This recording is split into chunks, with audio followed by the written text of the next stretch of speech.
Баршаңызға сәлем достар, менің каналыма қош келіпсіздер. Бүгін сіздермен өте жұмсақ, ауызға салса ерейтін ватрушкиді бірге дайындайтын боламыз. Қараңыздар, шыққандай жұмсақ, әдемі болып шыққан. Дәміне енді сөз жоқ, керемет. Сіздер бір жегеннен ғашық боласыздар. Міндетті түрде дәл менің рецептімен дайындап көріңіздер. Өте дәмді болатынына сенімдімін. Ең алдымен бізге қажетті заттардың барлығын таразының көмегімен өлшеп осылай дайындап аламыз. Достар, сіздерге қажетті заттардың мөлшерін описание бөліміне қалдырып кетемін. Мен үйдегі барлық пісірткілерге 72,5% майлылығы жайлау майын пайдаланамын. Ендеше бастаймыз. Ең алдымен ыдысымызға жылы сүтімізді құямыз. Сүтіміз міндетті түрде жылы болуы тиіс, және үстіне құрғақ ашытқымызды саламыз. Кейіннен үстіне қантымызды саламыз, және осының барлығын шанышқының немесе қасықтың көмегімен жақсылап араластырамыз. Үстіне бір жұмыртқамызды саламыз, және аздаған ұн салып, бір шай қасық тұз саламыз, және тағы бір араластырамыз. Содан соң бөлме температурасындағы немесе ерітілген сармайды салып, тағы бір араластырамыз. Және електен өткізілген ұнымызды аз-аздан сала отырып, жұмсақ қамыр илейміз.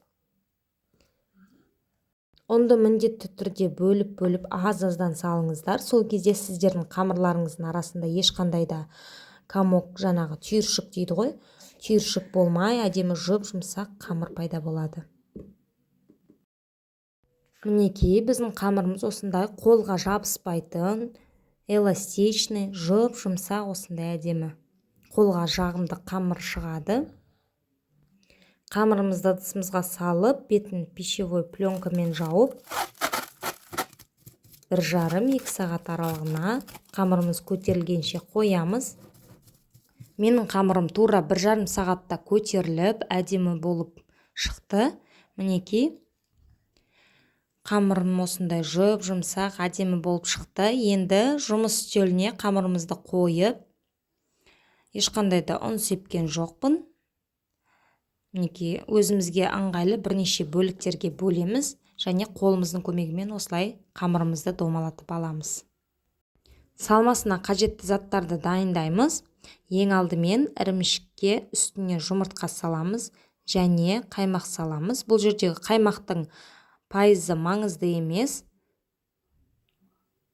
Дәміне қарай қантымызды салып, барлығын жақсылап араластырамыз. Менде бұл жерде дүкеннің ірімшігі, сондықтан да блендерлемей бірден осылай араластырдым.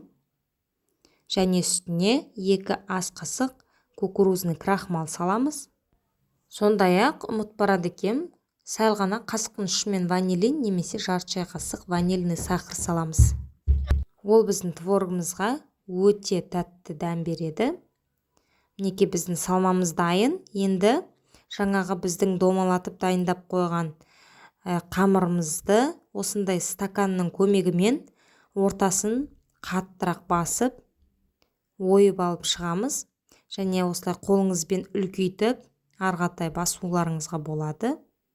Барлығында осылайша дайындап алған соң, үстіне бірден жаңағы біздің творожный массамызды әрқайсына 1 ас қасықпен толтыра салып шығамыз. Біздің булочкамыз қызып тұрған 180 градуста 30-35 минут аралығында пісіп шығады. Сіздер де міндетті түрде жасап көріңіздер, өте дәмді. Назар қойып қарағандарыңызға көп рахмет. Сіздермен бірге болған Мөлдір.